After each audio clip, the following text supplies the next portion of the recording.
This is Helen Thompson. Thank you for being here today. If you already subscribed to the show, thank you so much, mums. You always are amazing. And if you're here for the first time, make sure you subscribe to the show. You'll find First Time Mums Chat on all the main platforms, including Apple Podcasts, Spotify, Amazon, as well as now on YouTube. Today, like in every episode, I'm bringing you an amazing woman, Sukie Baxter. Sukie is an equestrian, entrepreneur and healer who is deeply passionate about how we humans craft a vibrant and meaningful existence in our complex, imperfect world. I came across Sukie's YouTube channel earlier this year and was fascinated by her videos and asked her to be a guest on First Time Mums Chat. We talked about anxiety, and I'm sure that you'll find her take on this topic very interesting. During our chat, you'll hear us talk about how being with animals and spending time in nature can help relieve states of anxiety or stress. The importance of being self-aware, developing your internal compass, and being in tune with your surroundings. The importance of developing sensory skills and being attuned to your body. And why it is so important to encourage movement in your little one and to challenge society's norms. And so much more.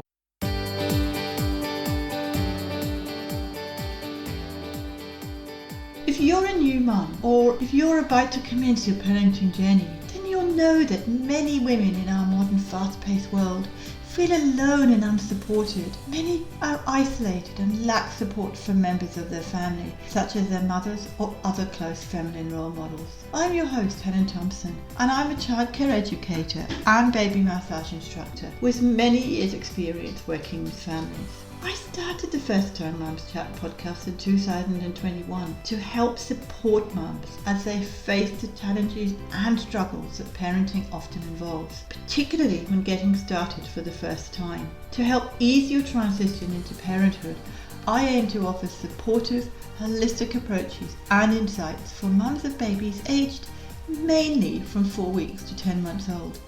In each episode, you'll hear insights from experts and other mums to help you become the most confident parent you can. Let's do this together. This podcast is for informational purposes only and does not constitute medical advice. Please contact a medical practitioner if you are concerned or have any medical issues. Let's get on to the interview. Hi Sukie, and welcome to First Time Mums Chat. I'm delighted to have you here.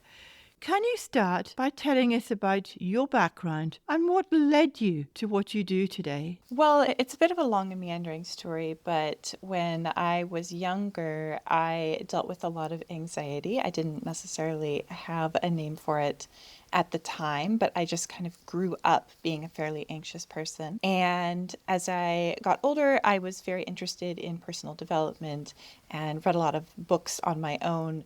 So I really didn't have much of a lasting impact to my emotional equilibrium until I sort of stumbled my way into body-based modalities. There were a number of reasons that I decided to get into body work and nervous system healing, but the inception was my own experience and the relief that I felt, the liberation that I had from sort of chronic stress that I genuinely didn't even know I had because it just was a constant companion. So I know how stressful that can be. So how would you support a mom who's suffering from anxiety? What tips would you recommend? Well, I think first of all, it's really important to define what it is. When we say anxiety, what is that? What are we actually talking about? So anxiety is a label that we apply to a sensation in the body, generally collectively. We have decided that anxiety is the label we use when we feel agitated and activated and There tends to be sort of a jitteriness to it and a sense of an inability to rest and relax, and also a lot of catastrophizing, a sense of impending doom, fears and worrisome thoughts, things like that tend to go along with the collection of symptoms that we call anxiety.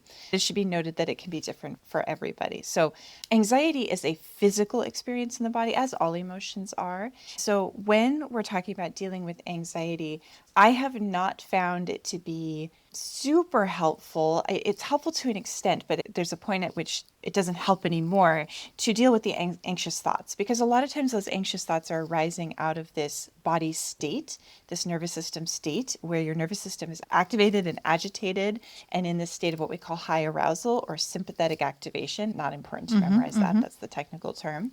So what we really want to do is work at the body level to resolve that activation and give the nervous system a sense of safety, a sense of calm, an ability to be centered and grounded. And a lot of times, then that collection of things that go along with that agitated state, all of those symptoms that we collectively call anxiety, they really tend to diminish or disappear entirely. Yeah, I think you also mentioned to me when we were chatting that you're passionate about animals, and you mentioned how you find that when you're working with animals, it helps with that process. Well, obviously, horses and lots of different animals, dogs, cats, are used for therapy just because being around animals is so centering and calming.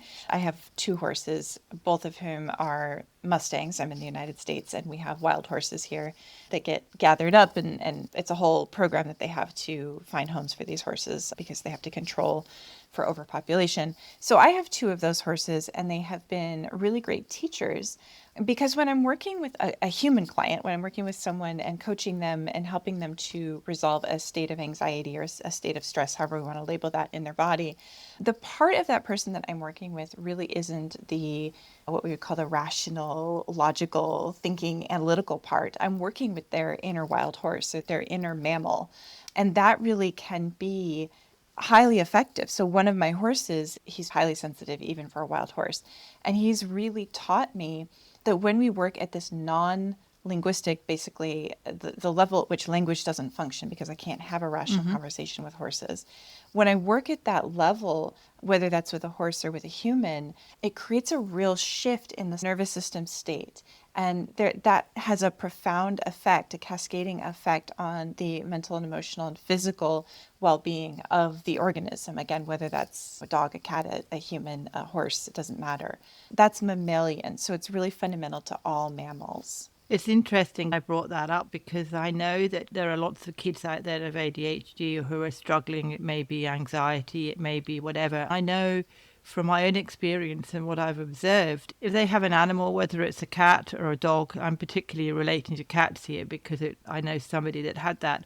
If they communicate and touch that cat and just talk to that cat, even if it's just stroking them or whatever, it can really, really help them to calm down. I think, as you say, the animal is sort of a connection to them and helps them to relax and to support them. I think they're very valuable, and I think a lot of people don't realize that. Absolutely. Animals will offer us basically all of the benefits of co-regulation without all of the contrivances of human culture, right? So as people, we've decided that a lot of things are, quote, normal or required for optimal human interactions. So one of my friends works with autism quite a bit and is an amazing autism advocate and teacher, and talks about how in the autism world, there's a demand that autistic children learn how to make eye contact with other people, that's something that's a benchmark that they put down. And so they put a lot of pressure on autistic kids to make eye contact and assume that if the eye contact isn't there, that there's no connection happening. That can be quite stressful for the autistic child, and it can actually increase cortisol because it's quite stressful for them to hold eye contact like that. Whereas an animal doesn't really necessarily have those contrivances. So the animal makes no judgment about whether the person is making eye contact or not making eye contact. They're more in a state of being and resonance with your nervous system. And I think that the lack of pressure from animals to sort of perform in a certain way that we've culturally or collectively decided is right or good, or however we want to label that, it allows us to feel that connection that we so deeply need. Humans are social creatures. We need other creatures. We need other nervous systems to be able to feel safe, feel held, feel regulated, feel calm. And if we don't get that from other people, animals can really offer a non-judgmental place to get it. There's other benefits as well. Horses in particular, when you are on a horse, can provide a certain kind of movement to your body that then releases certain hormones that calm your brain and decrease cortisol. So there's other aspects of that, but I think just at a basic level, that co-regulation element is really crucial. Hey mums, if you're looking for a simple way to help your little one sleep better, help strengthen and tone their muscles, soothe teething pain, and encourage their circulation in the legs and feet, and more, then check out the My Baby Massage Quick Start Guide. It contains quick and easy 5-minute baby massage techniques that I've hand-picked that you can easily include in your daily routine. To get started now, go to mybabymassage.net/massage. That's mybabymassage.net/massage. You mentioned sitting on horses. I think the connection between you and a horse and other animals is so important. I think the more autonomy you have with the horse and the more autonomy you have with yourself, the better connection you're going to have to that horse and the better way you can communicate with that horse. You don't need to kick, you don't need to be really firm, and you don't even have to have reins or anything on the horse. You can just sit and just be. Yeah, I think that animals in general are so much more aware than humans are. This is another thing that my very sensitive horse taught me because he is very subtle in his communication. And so I had to learn to be very subtly aware of him so that I could see when his stress levels were getting amped up before they turned into an explosion. The problem we had was that he would explode and it would seem like it was out of nowhere. But when I learned to pay attention and to be more attuned to him, I discovered that in fact there were lots of signs. They were just very, very subtle signs. What I see with people is that we miss so much of that. We miss it with animals, but we miss it with each other too. We're not that attuned to one another. Yeah. And we have these voices in our heads and these stories in our heads, and we tell ourselves how things should be, how people should be, how we should behave, how other people should behave, what's right, what's normal. Some of this is conscious. A lot of it is not. A lot of it is just shaped by our upbringing, our communities, the cultures that we're in, and a big mishmash of that because we all have kind of a different Venn diagram of all the different circles that we move through. Even our environments, even our physical environments, the kind of habitat that we live in can affect that. So we learn to tune a lot out, and animals are just so much more tuned in because if they lived that way, I know a lot of animals that we come into contact with are domesticated, and so they live in a domestic environment like we do. But they're a little closer to that wildness. They're a little closer to living out there without kind of the safety nets that we have, like walls and a roof and social norms and society and all of that. So they have to be attuned because they're living on the savannah. There's predators that could get them. They have to be attuned to shifts in their environment. The weather may be shifting in a way that they need to travel to another location for better forage or better water. You know, they have to be attuned. So when we spend time around animals, they're attuned to us. And that is a very nourishing feeling that we just sometimes don't get from other people. And a lot of us really didn't get it from our parents through no fault of their own. It's because they didn't get it through their parents and so on and so forth. So our nervous systems didn't really learn how to self-regulate because that's a skill we actually are not born with. We have to learn it from other humans. So then when we spend time around other animals, we're getting that fundamental need met that maybe we didn't ever get met because of the world we live in, because of the way our culture is structured. I think animals are in nature. Animals know how to communicate in nature because, as you mentioned, they have to go from A to B to get what they want. I think that's something that we lack as humans. I'm not saying everybody, but a lot of people lack that connection with nature. And I think we need to get back into that. And that's where animals come in. That's how we learn because they teach us so many things. If we allow ourselves to get back into nature and communicate with them, I do think that self-regulating is so important. That's a key. Yeah, you mentioned a really important word there, which is self-regulate. And when we're talking about animals, yes, it's wonderful that we can go and spend time with animals, and it's absolutely essential that we spend time in nature. These things are fundamental needs. We're human beings. We're from planet Earth. We need lots Yeah. of planet Earth to be healthy. We need trees and grass and desert or whatever your habitat is, beach. We need those things. Our human bodies do well in nature. Ultimately, we can do that attuning that we get from animals, and we get it from some people. There are some people who are very good at it. That attunement, we can do it for ourselves. And I know that a lot of people who listen to your podcast are parents. We can do it for our children. And it's so nourishing for children to get that. It's one of those things where we kind of need to learn how to attune to ourselves before we can really attune to another individual. So it's something that we can experience being around animals, and then we can start to pay attention to the small shifts in sensation in our bodies that are the changing experiences that we're having. So all of the experiences that we have are rooted in our bodies. I think this is something that's so important to understand, is that emotions in particular, they're not happening out there in the ether. They're not happening even between our ears. The emotion that we're feeling is actually the label that we are applying to a sensory experience in our body. So you can kind of understand this through the question, how do you know how you feel? So if you say, I feel anxious, well, how do you know you feel anxious? What's telling you that? There's something going on. There might be a pit in your stomach. There might be tension around your heart. There might be tightness in your shoulders. Your breathing might be shallow. It's going to be unique to each individual person, but there's some embodied signature that will tell you how you feel. The same is true for all emotions, for love, for grief, for excitement, fear. All of those have signatures in our body. So we can start to really attune to our embodied experience.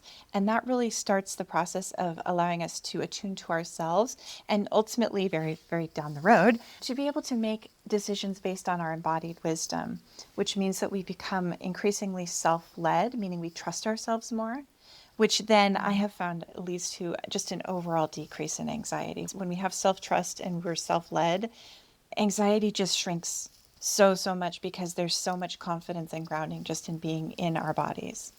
I think it's important for parents to learn that, because then they can teach their children. Because if somebody sees you in tune with yourself, it sort of snowballs. It can reflect on others because they can see how it works. I think that's what we lack in this society. I think a lot of people aren't in tune.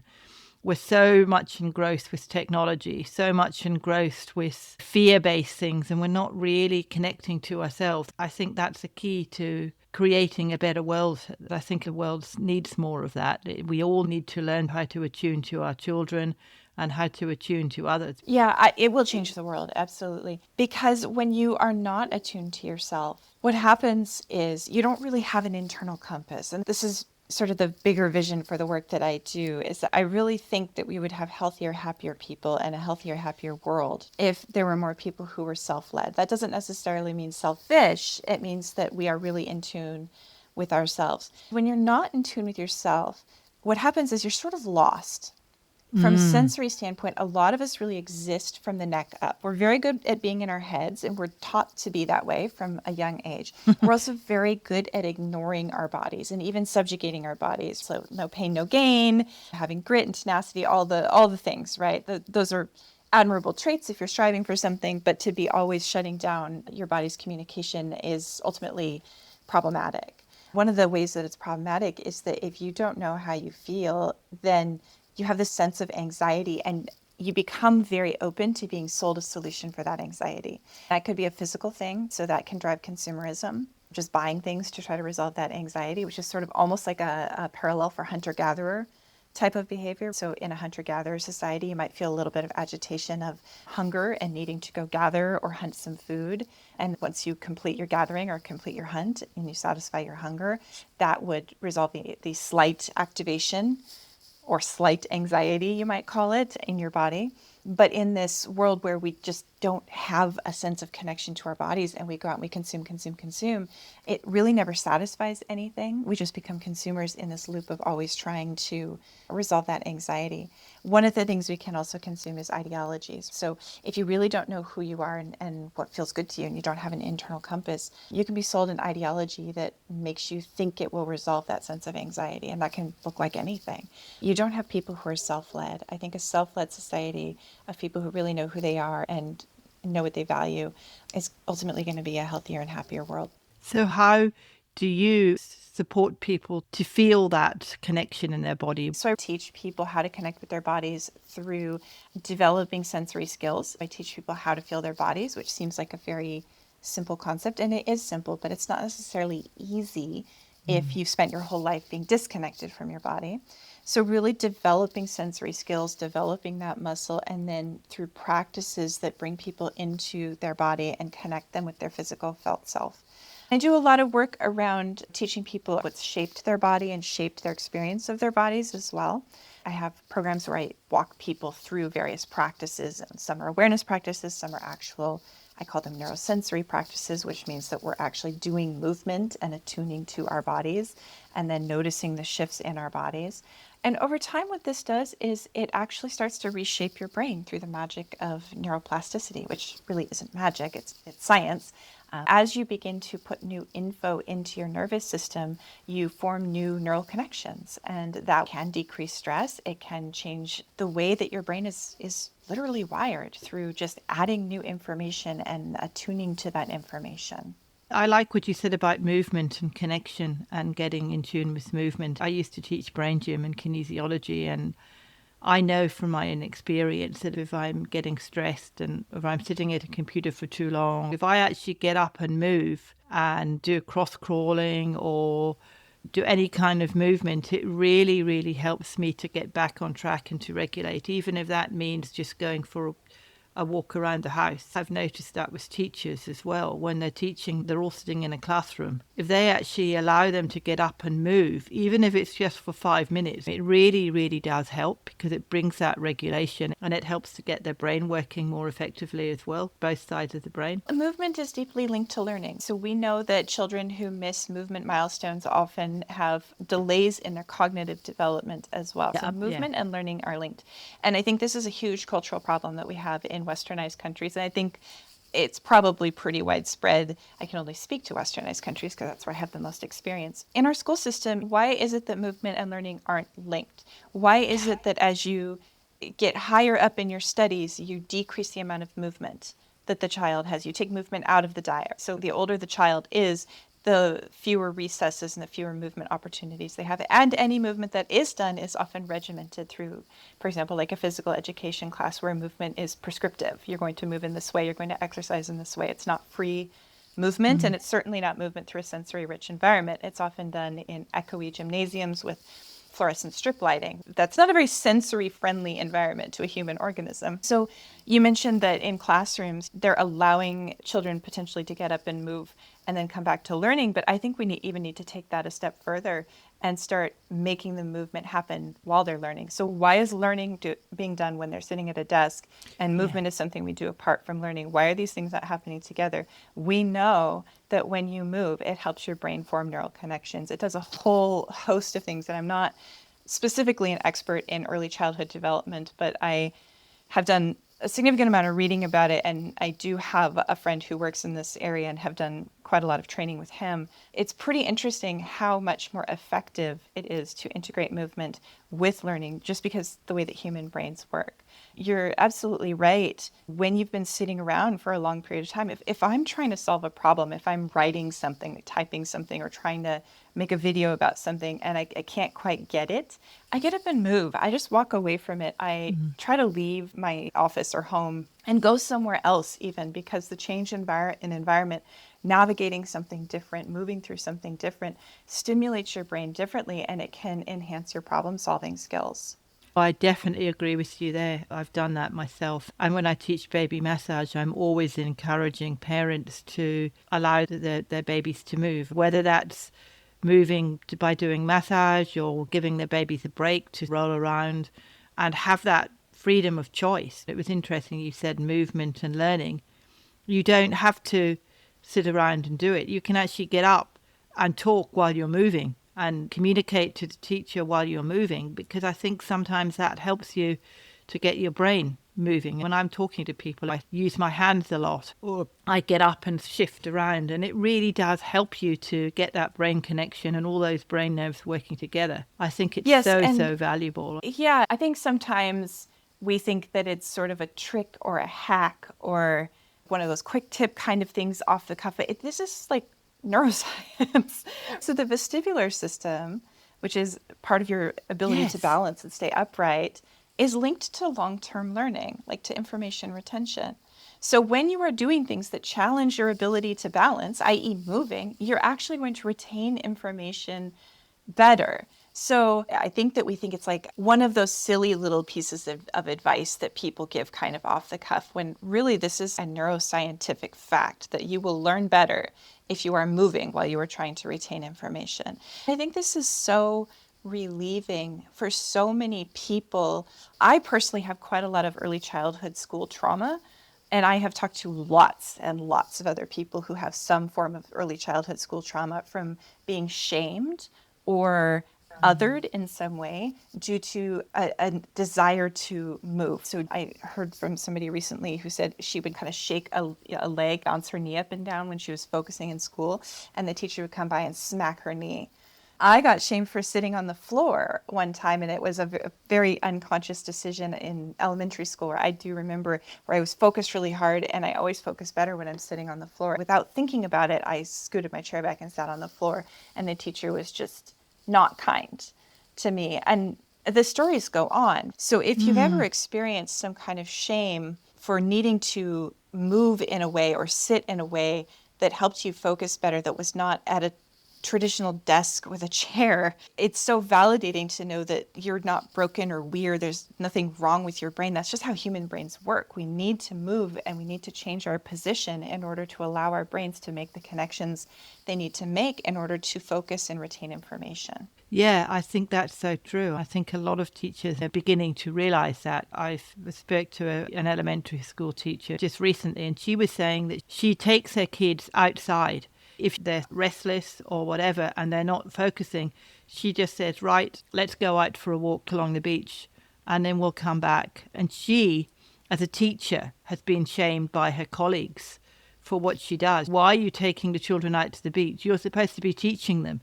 You're supposed to be encouraging them to learn, and taking them out to the beach for a walk isn't learning. This comes back to the cultural bias. So we have a bias in Western cultures that being, quote, good or well-behaved or studious equates to not moving, right? Sitting still, not making noise, not, quote, fidgeting. Again, it comes back to eye contact. So for me, you'll notice as we're talking, and I know your listeners will hear this on a podcast, so they won't see the video, but you'll notice that I often look away.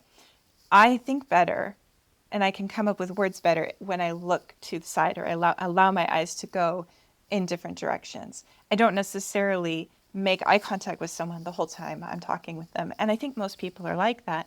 We have this mandate that children sit still with their eyes forward, looking at the teacher, looking at the blackboard or the whiteboard or the projector, whatever they're using these days, and, quote, paying attention. There are even some requirements to physically take notes.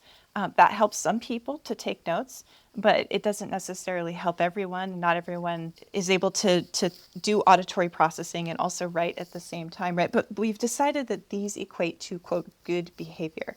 What's really interesting is when you start to think about this, and this is just a seed I like to plant for people, is like, if you start to think about why is that good behavior and is that what works for me? You'll start to hear it in other places, right? So I was recently listening to an audiobook, and the person who created the audiobook kept saying between every chapter, it really works for me to read a book while listening to the audio because you're consuming information in multiple ways. You'll retain it better. You should go and get the electronic version in addition to listening to this audiobook. I had to think about that because it doesn't work well for me.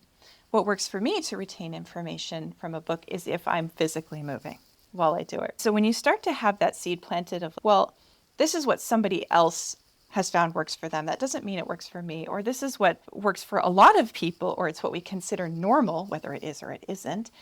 That doesn't necessarily mean it's, quote, right. And it certainly doesn't necessarily mean it's the right way for me. Again, this comes back to being self-led. So as we start to realize this, we can start to attune to our nervous systems a little bit and start to realize, well, gosh, I feel much more focused when I listening to a lecture while weeding the garden, or listening to a lecture while walking on the beach on my headphones, or at the gym, or whatever it is for you. Or I feel much more focused when I do sit and read along with something. That might be the thing for one person, but it doesn't mean it's the right thing for everybody. I think we just kind of need to relax our idea of what constitutes, quote, good or studious behavior, and be open to the idea that different nervous systems and different brains are going to assimilate information in different ways. By and large, we all need movement to be a component of that. Yeah, I agree with you. I like listening to music and moving around and doing things while I'm doing something, because it helps me to focus more. Everybody, as you say, has their own way of doing it, and there's no right way or no wrong way to learning. I think teachers are beginning, as I said earlier, to get more attuned to themselves and getting more attuned to the fact that there are different ways of learning and allowing their students to learn that way. That's great to hear that there is a little bit of a shift, but I would love to see that change more drastically. Most classrooms are pretty antiseptic. There's not a lot of nature going on in the classrooms, and I think that that's one of the things that we can easily change. It's not that hard to bring little bits of nature in, even if it's just pictures on the wall, but you can bring in plants, you can bring in rocks and logs. You could bring in a log that kids could walk on, or just having decor that is natural can really help the nervous system, even if you can't necessarily take children out in nature, because I know that's not an option for every school. So even if you can't necessarily leave the environment that you're in, you can bring nature in. Just to bring this back, so I know so many of your listeners are parents and have babies and young children, and you may not have the ability, depending on where you live, to necessarily go forest bathe all day long. You might have a park nearby that you can go to, which is great. Any little bit of nature that you can get out in your backyard counts as nature. But you can also bring it inside. And just that alone can be so helpful for a human nervous system, to be surrounded by some of the natural environment. Yeah, I've noticed that particularly in some schools in Tasmania, they actually do bring nature in. Whether it's a plant, I've noticed there are plants in the classroom and they have stones that people can pick up and feel. I love the idea of having a log or something in the classroom. I think the teachers wouldn't like that. I think they'd find it a bit too distracting for them to teach. But I don't know. But that comes back to what is good behavior, right? This really does require a whole revolution in how we think about humans, really, not just kids, but humans and learning and what it means to be alive and human. So I think it's interesting that this conversation has gone into talking about school and education, which is not typically something I talk a lot about in my work, because I tend to work with adults, not so much children, but I do have thoughts. If we think about, like, okay, well, if a child getting up and walking on a log and doing like some balancing practices on that log is distracting, then that tells us that we've defined good behavior as not being distracting, Absolutely. not doing things that might take attention away from the teacher. So we're back to kids sitting still, looking straight ahead is not distracting other children. It's not that I have one single answer. I'm not a childhood education or development expert. But just from a nervous system standpoint, it opens up the question, how can we make nervous system friendly environments for learning? How can we make nervous system friendly environments for work and productivity? So how can we actually get done the things we need to get done as adults once we're beyond educational age and still be in nervous system friendly environments? Because office buildings, again, are just the evolution of these very antiseptic, sterile school buildings, by and large, unless you happen to work at Amazon and you have those in Seattle and you have the globes with all the foliage. I don't know if you know about those, but there's certain environments like that, but most office buildings are not a sensory-friendly environment. There's fluorescent strip lighting. They're very rectilinear. They smell bad because there's just canned air being sent through the system. There's hardly any windows that open often. A lot of times there's just kind of this electromagnetic buzz from a lot of computers and other electronics. So if we're looking at schools and how can we make education more nervous system friendly, how can we make offices more nervous system friendly, how can we consider our nervous systems and consider that we are human animals who exist as part of planet Earth and make our environments more conducive to healthy humans, healthy, happy humans on all fronts. I think that if we started thinking about things in that way, we would actually have to do less self-care. We would have to do less of what I teach because we would just be in better environments and that would do a lot of the work for us. Does that make sense? Yeah, I think it makes a lot of sense. And I think more offices should be like that. But I think that'll take a while to happen. Yeah. So in the meantime, we do what we can do in the environments. We don't have complete control over our environments. We have some level of influence over certain aspects of our environments. You may not even have complete control over your own home environment because you might share it with other people. So everyone has needs and preferences and all of that. Where we can make our environments nervous system friendly for ourselves, for our children, for everyone in our communities, I think that if we can just move forward with that consideration, we'll start to make changes slowly and hopefully eventually it will add up to bigger changes. I think it would make the world a better place. If somebody wanted to find out more about you and find out more about your body work and all your pearls of wisdom that you've shared with us today, how can they find out about you? Yeah. Well, my home on the internet is my website, which is wholebodyrevolution.com. And I'm sure you can add that in the notes. I will. And then my other locale where I hang out a lot is on YouTube. So I do a lot of YouTube videos and you can find me at youtube.com/Sukie Baxter. Well, I've listened to a lot of your YouTube videos and they're very informative. You do a great job on YouTube. We talked a lot about movement and we talked a lot about regulating, and I think when you do your videos on YouTube you're doing exactly that. You're practicing what you preach. So thank you, Sukie, for being here.